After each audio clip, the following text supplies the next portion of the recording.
క్రైస్తలోట్ మే 15వ తేదీ 2000. ఈరోజు దేవుని వాక్యము. కావున మేము అధైర్యపడము, మా బాహ్య పురుషుడు కృషించుచున్నను, ఆంతర్య పురుషుడు దినదినము నూతనపరచబడుచున్నాడు. 2 కొరింథీయులకు రాసిన పత్రిక 4వ అధ్యాయం 16వ వచనం.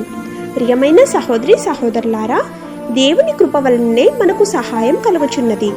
అవసరాల్లో సహాయం కొరకు మనము కనికరము పొందుచున్నాము.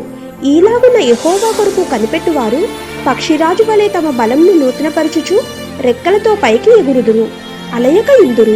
దేవుడు అలసిన వారిని తన తగిన సమయంలో దయతో బలపరుస్తానని వాగ్దానం చేశాడు.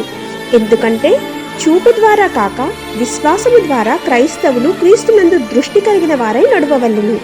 హృదయమునందు కదిలింపబడక ఉత్సాహపరిచే ఆయన మాటల యందు నమ్మిక ఉంచవలెను. బాహ్య పురుషుడు నిదానముగా బలహీనపోయినప్పటికీ మనలోని అంతరంగంలో ఉన్న వ్యక్తి దినదినము నూతనపరచుచున్నాడు. ఆమేన్. God bless you.